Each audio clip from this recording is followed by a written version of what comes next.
我跟你说今年国内经济政策的一个重点就是刺激。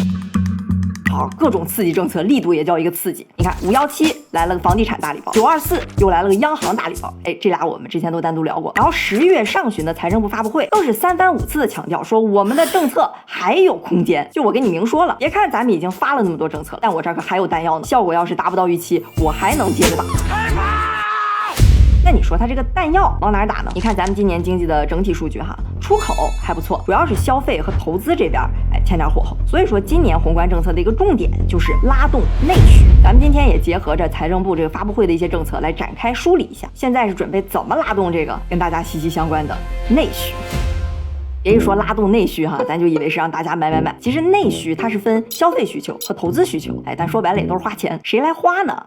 一个是政府花钱，就是公共部门；一个是企业或者居民花钱，就是私营部门。咱来分别看一下首先政府这边，你看财政部的工作总结就说了，要扩大财政支出规模。其实说白了就是政府它准备多花钱了。今年的财政赤字安排的是4.06万亿，比去年年初预算高了1800亿。然后呢，前9个月专项债就发了3.6万亿，资本金超过了2600亿。这个资本金我简单解释一下，它呢其实就是投到项目里的本钱。因为有一些项目它收益率不一定那么高，对社会资本呢就不一定那么有吸引力。这种情况下呢，政府就带头投资，促进这个项目落地。总之就是在花钱这块，政府要先起到一个带头作用。好，自己带好头之后呢，还得有相应的政策去刺激企业和居民消费投资这些需求。企业这边最常见的就是减税，比如说为了刺激技术创新，研发费用可以抵扣，一些先进制造或者科技成果转化都有相应的减免，这样激励企业们去研发、投资、生产，努力，是吧？ Yes。那居民端呢，最有效的是啥？就是补贴，其实就是变相的给居民发钱嘛。那需求肯定涨，对吧？比如说提升一下低收入群体的补助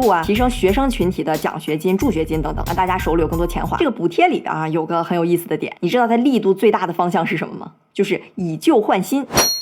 比如说你要换个车换个家电等等，国家就直接给你贴钱，而且效果现在看起来还不错，这还挺聪明的，是吧？你看大家现在可能买新的意愿没那么强了，刚需基本都解决了，那我可以刺激你改善，对吧？你换点新的，换点好的，让这个消费的齿轮运转起来，这也合理。这个力度真的是非常可观你看年初发的1万亿特别国债里头，有3000亿就花给了这个以旧换新的补贴，7月份3000亿这个数定下来之后，就分配给地方开始落地了。所以你看9月份社会消费品零售总额同比增长了3.3%。略超预期，有点初见成效的意思了。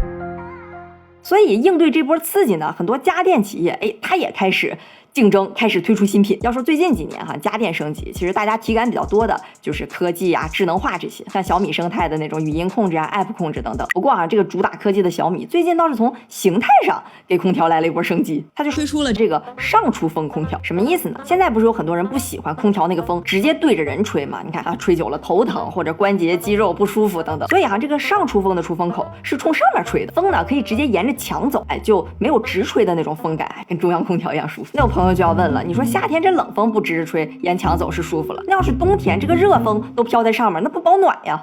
那你就小瞧小米这个科技公司了，它这个设计还挺精巧的。你看这个机身有一个11.3度的倾斜角度，再配合这个导风板，就让吹热风的时候，热风是往下吹的，更好更快速的输送到地面，就有一个非常好的包裹感，跟地暖似的。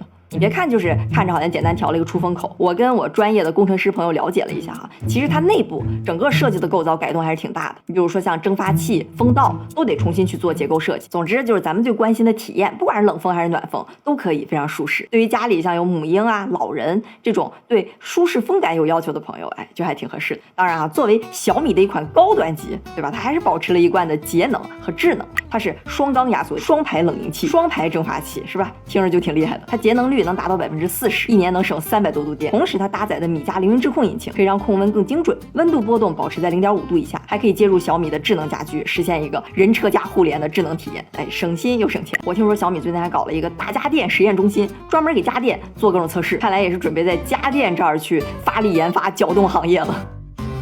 咱们刚才聊得有点远了这空调说的有点多。总之呢，这个家电圈的以旧换新也是为了响应今年的政策重点，就是刺激拉动内需。